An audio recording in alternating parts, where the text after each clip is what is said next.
Welcome to Flashback Monday, April 2017. Me and my co-host here.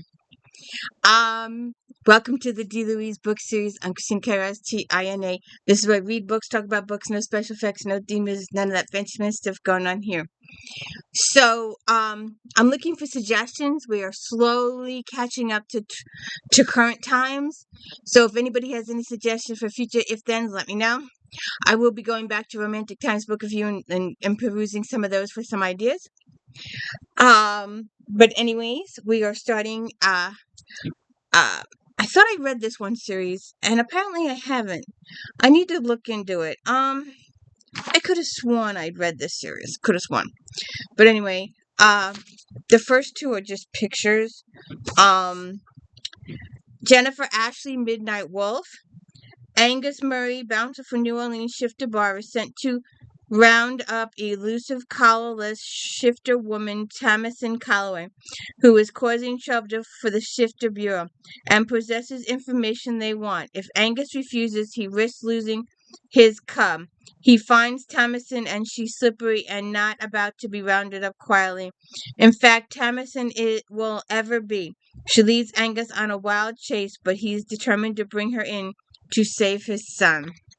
And they're probably destined to be mates, too. But anyways. Murder in a Locked Library. I don't understand why I haven't read this series. I need to really look at it. What's up there, girl? Murder in a Locked Library. Ellery Adams. I'm trying to figure out why I haven't read this series. I could have sworn I had.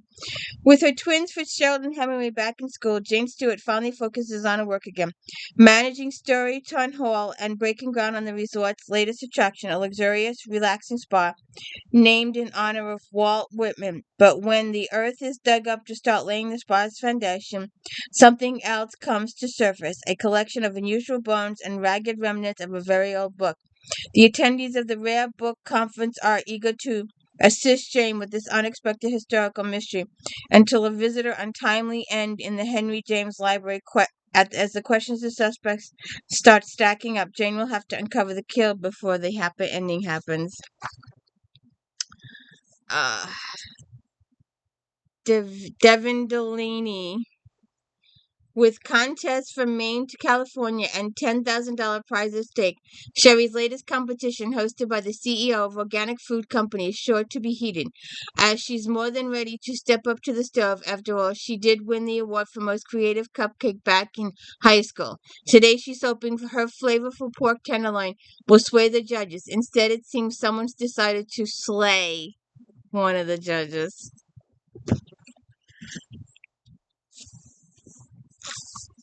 Kathy Maxwell, A Match Made in Bed. Miss Cassandra Holloway is too tall, too bookish, and too smart, but she does have money and a father who wants a grand title for her. Cassandra hasn't felt the desire to marry until she meets the sinfully handsome Duke of Camberley, who captures her imagination until Soren York, Earl of Dewsbury, and her family's sworn enemy steps in the way.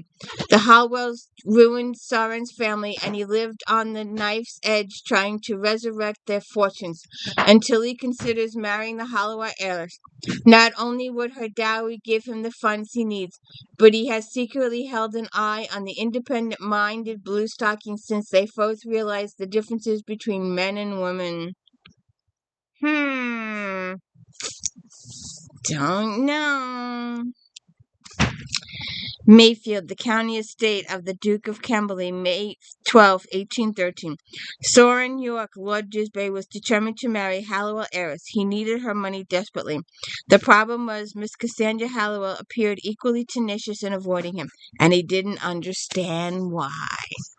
Well, let's read it and find out.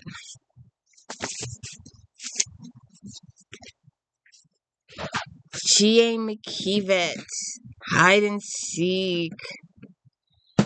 Not long after Savannah and her husband settled back to normal life in Carmela, California, handsome up-and-coming actor Ethan Mallory enlists the Midnight Magnolia Detective Agency to track down his missing wife and toddler shortly before the beloved family nanny gets murdered. With discreet search now a sensational homicide investigation, Sarah must rush to apprehend the killer and save the missing child. But famous heartthrobs can attract the wrong kind of attention, and some snooping into complicated private lives of Ethan and his wife tell Savannah that she's in for a deadly chase.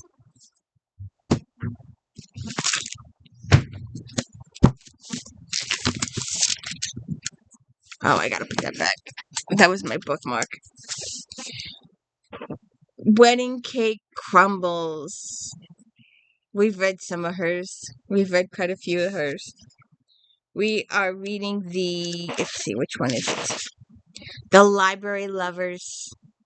The uh the lady that lives in the small town and she's married to Scout Sully. Uh, it's awesome. We're reading that one. I'm thinking about reading this one, and well, I've started collecting these, so I guess I'll be reading them soon. And the hat one. We've done a couple of the hat ones. With Angie and Tate's wedding just around the corner, it's a happy time for Melanie Cooper and the bakery crew. Not only are they finessing the latest minute details of the big day, but their bakery fairy tale cupcakes has just been hired to bake cupcakes for the blockbuster book signing of a controversial author who wrote a steamy bestseller filled with juicy local gossip. But one by one, the people Angie has hired to work at the wedding begin to turn up dead. What's going on there? If you haven't seen my video on the Sinsters, please go watch my video on the Sinsters. And if you are watching the Bridgertons, would you please petition somebody to do the Sinsters? Because the Sinsters are better. Much, much, much, much better. And the first book starts out with murder and intrigue. First two books, they're connected. They're a two-parter. The Devil. So, really, somebody put this woman's books on the map. There's 35 of them. And the main characters in book 1 are backup characters in 2, 3, 4, 5, 6. Please, somebody do something. Stephanie Lawrence, the designs of Lord Kavanaugh Randolph. Or Randolph Kavanaugh. Lord Randolph Kavanaugh is loyal and devoted, but only to family. To the rest of the world, he's aloof and untouchable. A respected and driven entrepreneur, but Rand yearns for more in life, and when he travels to Buckinghamshire to review a recent investment, he discovers a passionate woman who will challenge him in every way. Felicia Throw-Martin intends to keep her family afloat for decades. Her father was consumed by his inventions, and now, months after his death, with their finances in ruins, her brother insists on continuing their father's tinkering. Felicia is desperate to hold the family together and what's left of the estate. Then she discovers she must help persuade somebody to help them out. I am slowly gathering up this series to read. Iris Johansen, Shattered, Eve Duncan. Yes, ma'am. Can I help you? Oh, now she's ignoring me. Now that I'm looking at her, she's ignoring me. Yes, ma'am. I know. I know. Mommy, don't do a video. Pay attention to me, Mommy. So where was I? Oh, yes. Forensic sculptor Eve Duncan is once again thrown into a deadly game of intrigue when she receives a cryptic package containing a skull and two-sided mirror. Eve is determined to reconstruct the skull and uncover the mystery of the person's identity. And when she does, the face of a beautiful woman begins to emerge. But who is he? As Eve gets closer and closer to finding the answer, she becomes swept up in a lethal chase that spans continents and threatens to destroy the family that she has worked so hard to bring together. We will be doing that one. We are also going to be doing this series. And I put it down the first time, and I'm going to pick it up again, and I will redo those first 13 books. But what really pissed me off was that the difference between a woman's series and a guy's series is that the woman's series, at least they get to know each other a little bit. The guy's series, they don't get to know each other anything. And it's like book 12 or 13. He's in the middle. He's on a plane. He's going to go propose to somebody. and he's got the ring in his pocket, and he's got the whole romantic thing planned out. And she calls him and says, "No, I'm eloping with so and so." He gets off the plane and he's in bed with a brand new stranger, barely even knows her name, and she's a suspect in this case, and he still sleeps with her. Anyways, shoot first. Stone Barrington. Stone Barrington is enjoying a round of golf in Key West when the game is violently interrupted, and it seems as if he's targeted. One of the disturbance may have been one of his fellow players, the brilliant businesswoman behind the software starting up on the cutting edge of technology. Soon it becomes clear that his incident is only the first thrust in a deadly scheme to push the beautiful young woman out of the way and put her company's valuable secrets up for grabs. Shoot first. Uh, Kay Hooper. Kay Hooper, hold back the door. I wish I could put a little camera up here and you would see a little camera like right up here, but I don't have that capability. The Chosen have won. Powerful psychics across the globe have gotten the same eerie and insistent message. Go to prosperity, because in this small North Carolina mountain town, madness has taken hold. Trapped in a nightmare they can't escape, the residents of prosperity are killing one another, waking up with no memory of the monstrous acts they've committed, or the reasons why. Chief Deputy Kate Cole knows that whatever evil is afoot is beyond her expertise and beyond the understanding of Sheriff Jackson Archer. They need help. The Special Crimes Unit is called in for a specific brand of investigation. To aid the Chosen as well as the once peaceful mountain town, it will take all the agents' training and all their experience and extra sense they can call on to get to the bottom of things in prosperity. Alright, we need to come back up here. What? Yes, ma'am. Yes, ma'am. Pay attention to me, mommy. Uh-uh. Uh-uh.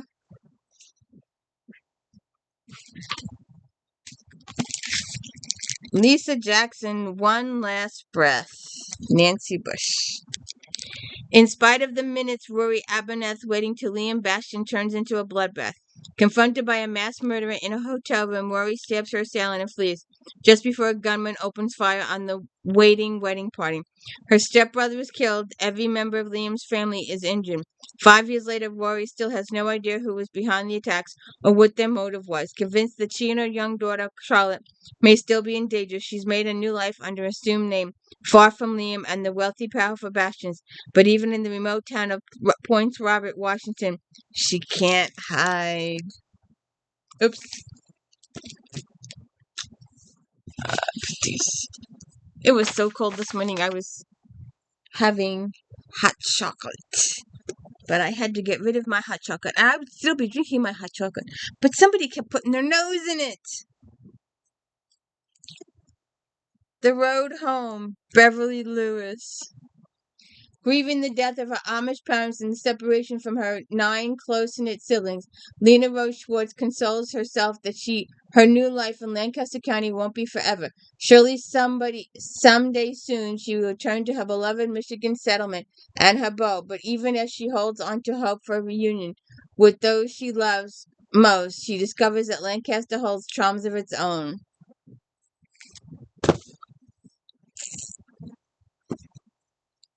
I love me Regencies. Madeline Hunter, a devil of a duke.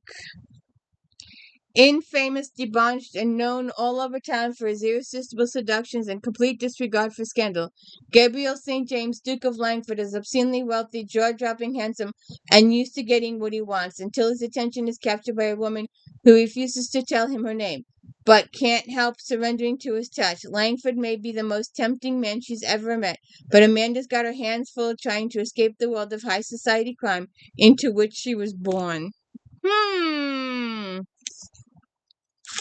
What do you think? Oh, what do you think? Hmm? She just looking at me. Yes, ma'am. Lady Farnsworth ceased caring about the ton's opinion after her husband, the Baron, died. Within a month of his funeral, she took to dressing and behaving as she pleased. 3 years later, generous members of the society called her an original. The rest employed crueler words. No one, however, approved of her bizarre decision to hire a female secretary.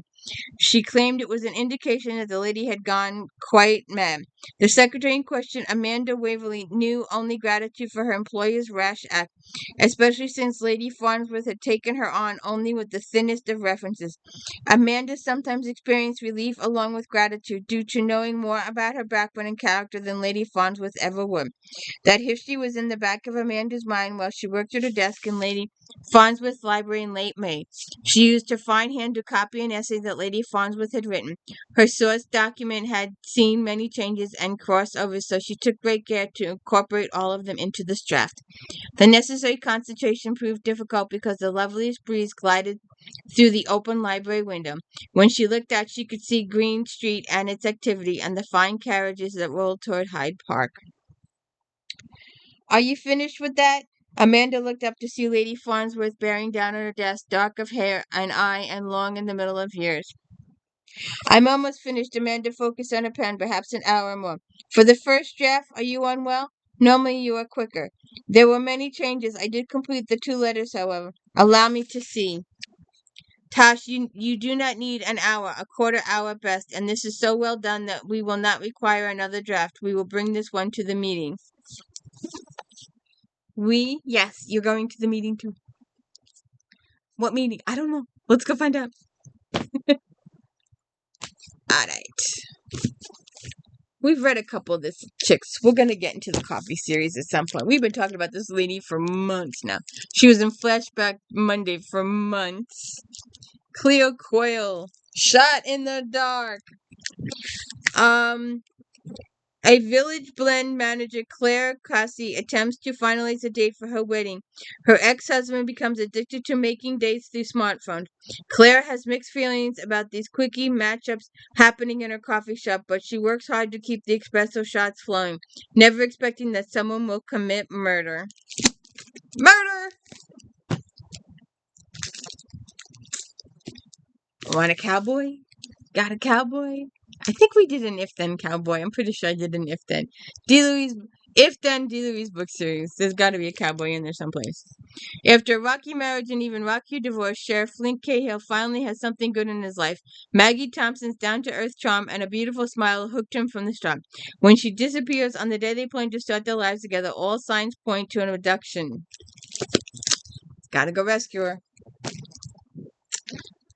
This is another one. This has taken a long time to collect these. Especially the early ones. The early ones are hard to get.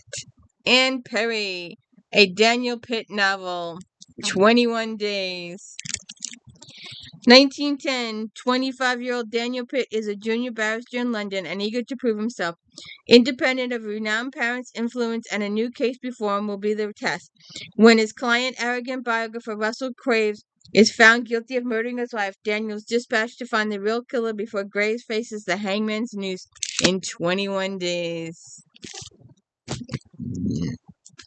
Mr. Baldacci, The Fallen. Amos Decker is the memory man. Following a football-related injury that altered his personality, Decker is now unable to forget even the smallest detail. As much as a curse, it is a blessing. Something sinister is going on in Barronville. The Rust Belt town has seen 4 bizarre murders in the space of 2 weeks. Cryptic clues left at the scenes, obscure Bible verses, and odd symbols have the police stumped. Amos Becker and his FBI colleague Alex Jameson are in Barronville visiting Alex's sister and their family. It's a bleak place, a former mill and mining town with crumbling economy and rampant opiate addiction.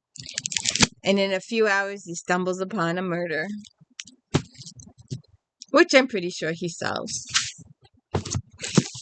Jeffrey Deaver, a Lincoln Rhyme.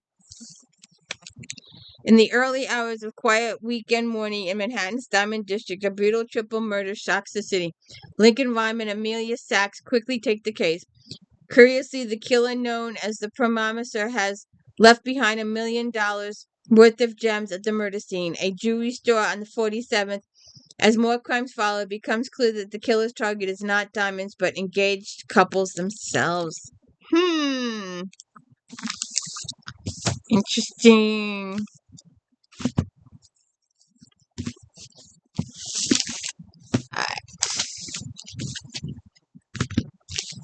Julia Blackwell, A Magical Match. Someone from Lily's past has come into Cora's closet and demands she return a stolen item. Lily's fiance Silas steps in to defend her. Later that day, the man is found dead. Oops. And she's a prime suspect, obviously. Gotta fix that one. I did that. Okay, these next. No, do this one first. This is another one I'm collecting. John Sanford, Twisted Prey. Lucas Davenport has crossed paths with her before. A rich psychopath tyrant, Grant, has run successfully for the U.S. Senate, where Lucas has predicted she'd fit right in. He's also been convinced that she was responsible for 3 murders, though he's never been able to prove it.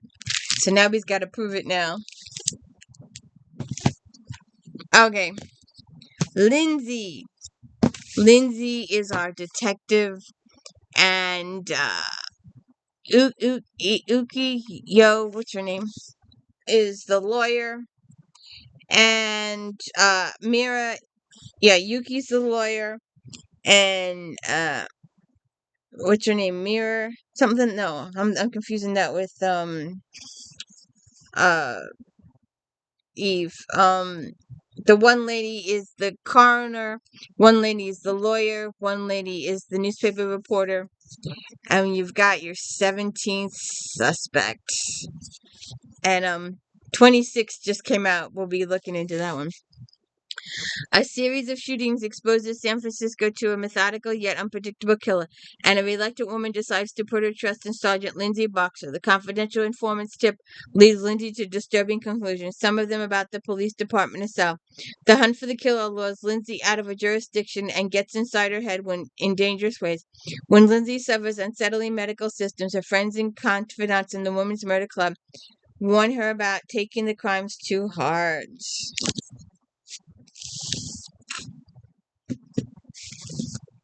Well,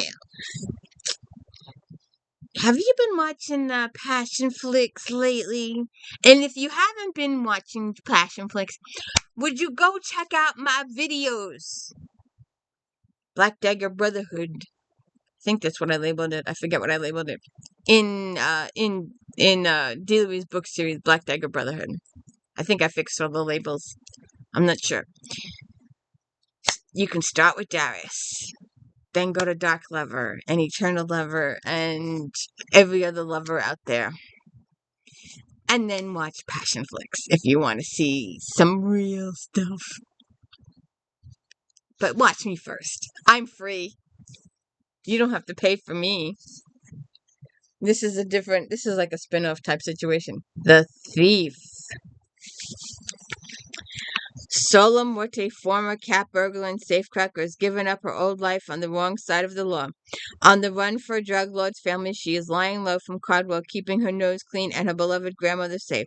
Her heart, though, is back up north with the only man she's ever gotten through her defenses, a seal. Go watch my video on this book. And go watch my video on this one, too. He married Sebastian St. Cyr married Hero, the daughter of his arch enemy. His best friend is a coroner, 1800 coroner, anyway. And he's also got a Bow Street runner. London, 1814. As cruel winter holds the city in icy grip, the bloody body of a beautiful young musician is found half buried in a snowdrift. Jane Ambrose ties to Princess Charlotte, the only child of the Prince Regent and the heir presumptive to the throne. Panic the palace, which moves quickly to shut down any investigation into the death of the talented pianist. But Sebastian St. Cyr and his wife Hero refuse to allow Jane's murder to escape justice. I will be putting, I'll make it C.S. Harris, D. Louise book series. I'll make that a thing, because I did all of these books. And I've done a few of these books, too. I've done this book. And I actually did, I think it was the Birds one, that Miss Hillerman actually thanked me for my review. That's the one. I think there's been two authors that have seen my book reviews of their reviews. Just the two. And I know Miss Hillerman is one. She actually signed the thing. So that was the one documentation I got. So anyways, if you don't know Lee Pon Chi and Manuel, she took over the series from her father. Her father started it. And I still think Bernadette needs the promotion, but they keep denying her the promotion. That really ticks me off. When Tribal Police Officer Bernadette Manuel arrives to speak at an outdoor character program building program for at-risk teens, she discovers chaos. Anne, a camper, has just returned from a solo experience, hours late and traumatized. Gently questioning the girl, Bernie learns that Annie stumbled upon something unspeakable while she was lost, and the beloved instructor who hiked in search of her is also missing. The action unfolds in El Paso's the rugged lava wilderness bordering Ramo National Reservation. In Dine stores, the lava caves and tubes are the stultified blood of terrible monster killed by superhuman twins. The quest for a solution introduces her to the missing man's own twin and exposes Bernie to the chilling face of human evil. Check it out. And that is the end of Flashback Monday for April 2018. Please check out JD Rob Saturdays, Boxing on Sundays, Star Trek Voyager recaps on Friday, and Next Generation recaps also on Friday. And one day I will go back and fix. There's one or two episodes of Next Generation that the entire thing was completely 100% garbled. So I want to get those fixed one day. Especially one of them was my favorite. It was the time travel episode. I really want to get that one fixed. And don't Flashback Mondays. And if anybody has a suggestion for future ones, let me know. And of course, my daily book reviews. And so what's going on with this one, Mr. Dewsbury? We'll see what happens. Have a good one.